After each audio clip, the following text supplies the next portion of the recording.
Bonjour et bienvenue dans cette minute Canvas sur la thématique des outils de résolution de problèmes, dans laquelle nous allons nous intéresser à la loi de Pareto. Alors qu'est-ce que cette loi et à quoi peut-elle vous servir?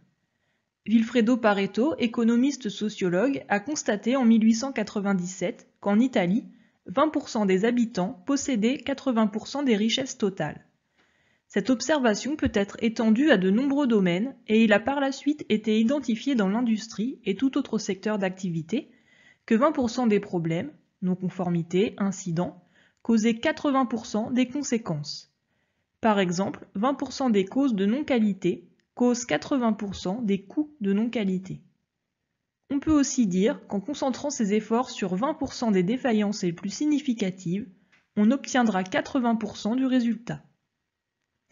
Dans notre procédé de résolution de problèmes, cet outil va permettre d'identifier le ou les problèmes à traiter en priorité et donc de prioriser vos actions. Voyons maintenant les étapes pour utiliser cet outil. Commencez par recenser les problèmes ou les causes dans un domaine en particulier, les événements indésirables, les causes de non-qualité, les plaintes et réclamations. À titre d'exemple, nous avons choisi une liste d'événements indésirables représentatifs de complications liées aux soins. Pour chaque type d'événement, indiquez ensuite le nombre d'occurrences.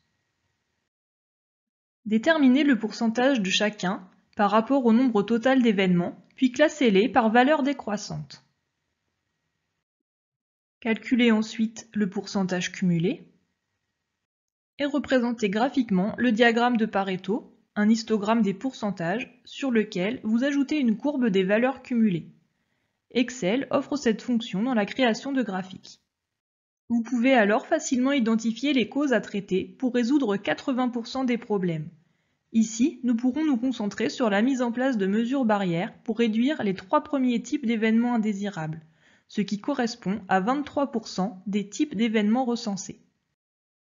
La répartition 80-20 reste théorique, même si dans de nombreux cas, la distribution s'en rapproche.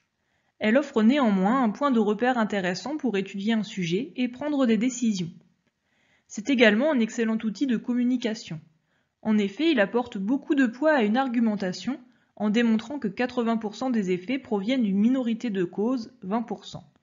Ce levier se révèle très intéressant pour faire prendre conscience d'une situation. Alors n'hésitez pas à utiliser cette loi dès qu'elle vous paraît utile. Certains s'en servent même pour planifier leurs tâches de la journée.